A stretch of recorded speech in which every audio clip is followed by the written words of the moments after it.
Hey everyone, welcome back. ये हमारी web development series है जिसमें मैं आपको CSS बता रहा हूँ। तो CSS की सेलेक्टर्स की वीडियो अभी तक हम देख रहे थे और ये हमारी फाइनल सेलेक्टर वाली वीडियो होने वाली है जिसमें मैं आपको CSS कॉम्बिनेटर के बारे में बताने वाला हूँ। ठीक है, तो अभी तक हमने जितने भी सेलेक्टर्स को देखा सीखा है उन सबको हम यूज़ कर सकते हैं कॉम्बिनेटर्स के अंदर में।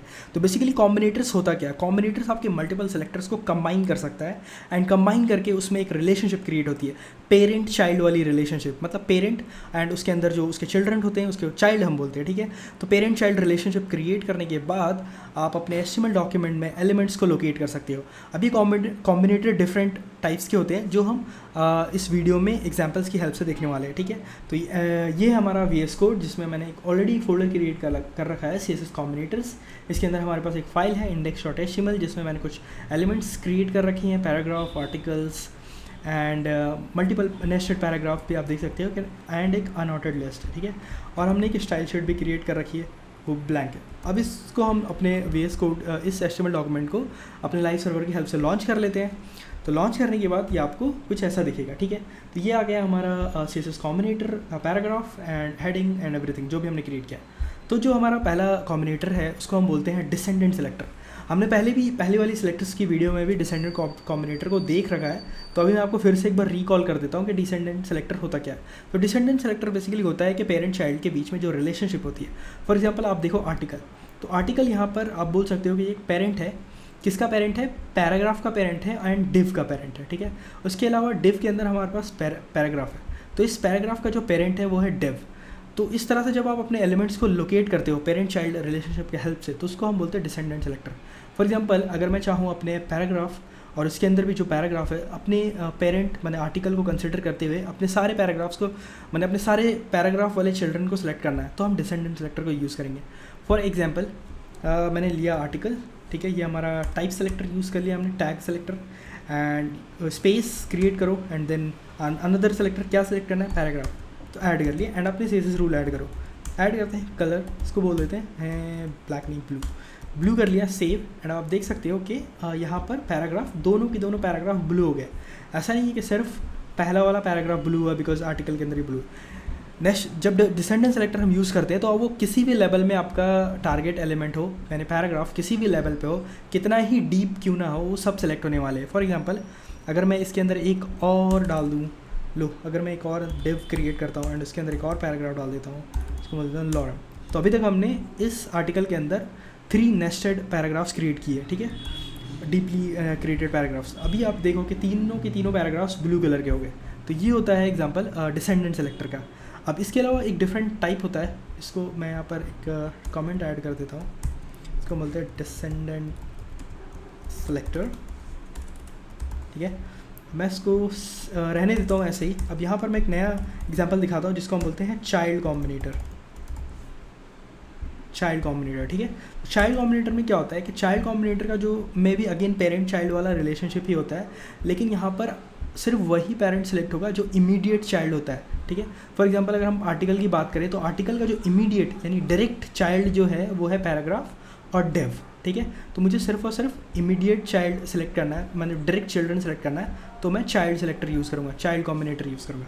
फॉर एग्जांपल मुझे लिखना है आर्टिकल स्पेस एरो, तो ये होगा सिंबल एंड पैराग्राफ।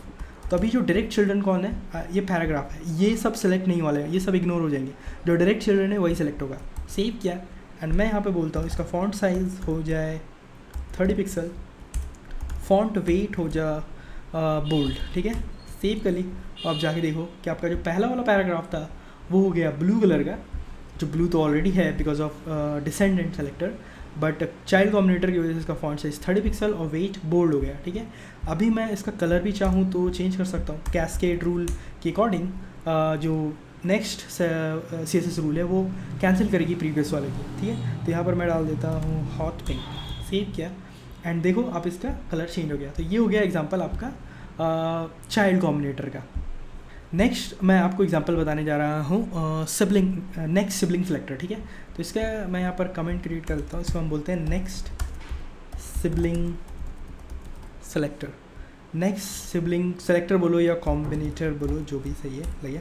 इसका क्या मतलब होता है? इसका मतलब ये होता है कि है जो आप किसी भी एलिमेंट को सिलेक्ट कर लो एंड जो उसके नेक्स्ट वाला सिबलिंग होगा आप उसको सेलेक्ट कर सकते हो। फॉर एग्जांपल अगर मैं H1 की बात करूँ तो H1 का जो सिबलिंग होगा वो होगा आर्टिकल, एंड आर्टिकल का जो सिबलिंग होगा वो होगा UL, है ना। तो ये इस तरह से आप सिबलिंग्स को सेलेक्ट कर सकते हो। फॉर एग्जांपल मैंने H1 लिया एंड H1 के बाद एक पैराग्राफ डाल दी, इसमें बोल दिया लॉरेम, सेव किया है।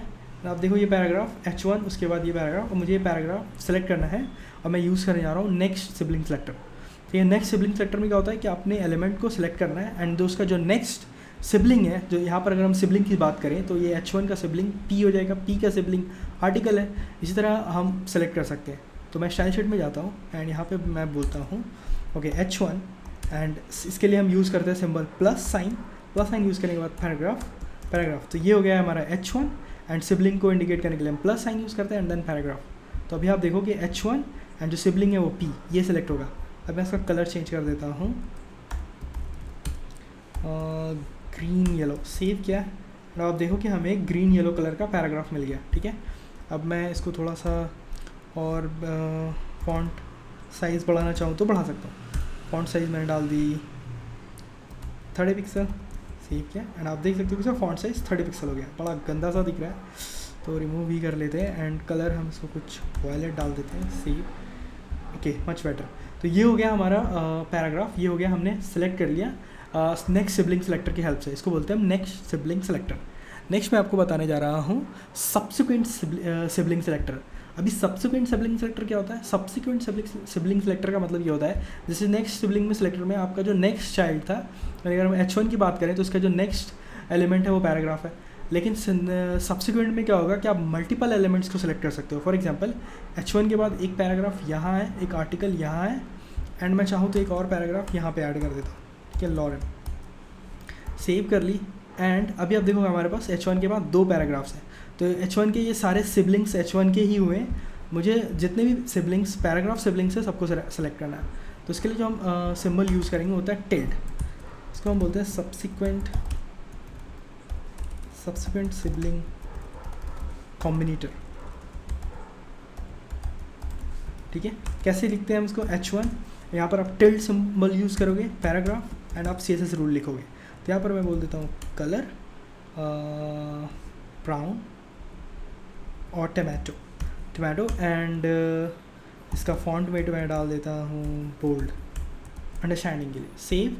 और अब आप देखो कि आपका 2 पैराग्राफ्स हैं यहाँ पर टोमेटो कलर का, एक ये हो गया और एक ये हो गया। तो इसके बाद जितने भी पैराग्राफ आप क्रिएट करोगे सारे as a subsequent sibling select हो जाएंगे। फॉर एग्जांपल मैं एक और ऐड कर देता हूँ UL के बाद, ठीक है, पैराग्राफ लॉरेम, सेव किया एंड आप देखो कि यहाँ पर आपको एक और पैराग्राफ मिल गया विथ सेम स्टाइलिंग, जो हमने टोमेटो कलर डाली एंड फॉन्ट वेट बोल्ड। तो ये हो गया हमारा सब्सिक्वेंट सिबलिंग सेलेक्टर। नेक्स्ट मैं आपको बताने जा रहा हूँ नेस्टिंग। तो नेस्टिंग में क्या होता है, बेसिकली आप देखो कि यहाँ पर हमारे पास जो स्टाइल शीट है, आर्टिकल है, आर्टिकल के अंदर पैराग्राफ है, ठीक है। अब मुझे इस पैराग्राफ को स्टाइल करना है तो मुझे या तो डिसेंडेंट सेलेक्टर यूज़ कर सकते हैं हम, लेकिन नेस्टिंग करके भी आप कर सकते हो। और ये कॉन्सेप्ट पहले हम यूज़ करते थे प्री प्रोसेसर के हेल्प से, जो मैं आपको दिखाऊंगा। लेकिन नेस्टिंग में क्या होता है?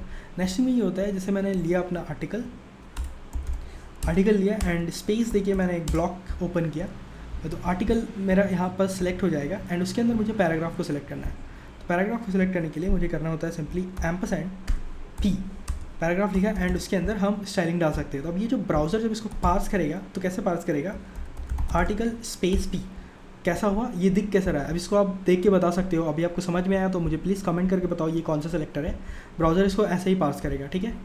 तो अभी मैं अब यहाँ पर कमेंट में डालता हूँ कलर नहीं, बॉर्डर डालता हूँ, बॉर्डर मैं बोलता हूँ 1 पिक्सल सॉलिड टोमेटो, सेव किया एंड अब आप देखो कि जितने भी पैराग्राफ्स थे वो सब पे एक बॉर्डर लग गई है, ठीक है, टोमेटो कलर का। वो क्यों हो रहा है? क्योंकि ये आपको नाम बताना है कमेंट करके ये कौन सा सेलेक्टर है। ब्राउज़र जब इसको रीड करता है एंड पार्स करता है तो वो ऐसा सेलेक्टर क्रिएट करता है। अब जल्दी से कमेंट करके नाम बताओ। अब जो स्टाइलिंग हमने डाली वो सारे पैराग्राफ्स पे अप्लाई होगी, पैराग्राफ इधर एंड सब पे अप्लाई होगी, है ना। तो आप देख सकते हो कि सारा बॉर्डर आप देख सकते हो। इसके अलावा दूसरा कॉम्बिनेटर का एग्जांपल मैं आपको दिखा देता हूँ जल्दी से। लिया आर्टिकल एंड स्पेस, आर्टिकल नहीं लेते, हाँ चलो, आर्टिकल के बाद जो हमारा पैराग्राफ है मुझे इसको टारगेट करना है। तो आप इसके लिए क्या यूज़ कर सकते हो? नेस्टिंग कैसे कर सकते हो? इसके लिए आप नेस्टिंग कर सकते हो with the help of tilde, ठीक है, जैसे आप इसमें करते थे सब्सिक्वेंट सिबलिंग सेलेक्टर या फिर next sibling selector. Plus use करते हैं, प्लस यूज़ करेंगे पैराग्राफ एंड ब्राउज़र इसको कैसे पार्स करेगा? ब्राउज़र को पास करेगा आर्टिकल स्पेस प्लस टी। अब मुझे आप इसका भी नाम बताओ कमेंट करके, इसको हम क्या बोलते हैं, ठीक है। तो अभी मैं इसको यहाँ पर लिख देता हूँ कलर, यहाँ पर कलर नहीं, कलर तो हमने ऑलरेडी डाल रखा है, यहाँ पर मैं लिख देता हूँ बैकग्राउंड, बैकग्राउंड में डाल देता हूँ येलो, ठीक है, सेव। तो अभी आप देखो कि जो उसका आर्टिकल के बाद, मतलब जब ये वाला पैराग्राफ है ये वाला सेलेक्ट होना चाहिए, है ना। तो अब आप देखो कि यहाँ पर इसका कलर हो गया येलो, ठीक है। होपफुली आपको ये समझ में आया होगा नेस्टिंग कैसे करते हैं। अभी बहुत कॉम्प्लेक्स लेवल की भी नेस्टिंग हम क्रिएट कर सकते हैं, आने वाली वीडियोज़ में हम देखेंगे। बस ये आप समझ लो कि नेस्टिंग पहले क्या होता था, पहले CSS में नेस्टिंग का सपोर्ट नहीं था, नेस्टिंग मॉड्यूल बाद में इंट्रोड्यूस किया गया। तो बहुत सारे ब्राउज़र में भी ये शायद अभी सपोर्ट नहीं करेगा, तो आपको सेफली यूज़ करना है। अगर आपको जानना है कि ये कहाँ सपोर्ट करता है नहीं करता है, तो आप canIuse.com पर ऐसे जाएँ, एंड canIuse.com पे आप जाएंगे तो आप सर्च कर सकते हैं यहाँ पर CSS नेस्टिंग, तो आपको पता लग जाएगा ये कहाँ कहाँ कितने ब्राउज़र्स पे सपोर्टेड है। तो ये जो ग्रीन दिख रहा है आपको, ये ग्रीन पे मतलब ये क्रोम पे 120 पे सपोर्टेड है, रेड का मतलब अनसपोर्टेड, तो इस वर्जन पे अनसपोर्टेड है। तो आप देख सकते हो कि कौन से वर्जन पे अनसपोर्टेड है एंड कौन से वर्जन पे सपोर्टेड है, ठीक है। पहले हम कैसे करते थे, पहले हम नेस्टिंग करते थे CSS प्री प्रोसेसर की हेल्प से। प्री प्रोसेसर आप गूगल पे सर्च करोगे SAS या SCSS SAS, तो आपको आएगा ये आप देख सकते हो कि SAS is a pre-processor scripting language that is interpreted or compiled into cascading style sheet। तो बेसिकली यहाँ पर ये सेम कॉन्सेप्ट हम SAS के हेल्प से करते थे, लेकिन अभी आपको कुछ भी यूज़ करने की ज़रूरत नहीं है, ब्राउज़र में ये फीचर इनबिल्ट है, हम ऐसे नेस्टिंग कर सकते हैं। होपफुली आपको ये वीडियो इंटरेस्टिंग लगी होगी, मज़ा आया होगा, आपने कुछ नया सीखा होगा। अगर आपने नया सीखा है तो आपको पता ही आपको क्या करना है, आप इस वीडियो को लाइक करो, आप इस वीडियो को शेयर करो अपने फ्रेंड्स के साथ, फैमिलीज़ के साथ, and have a great day, bye bye.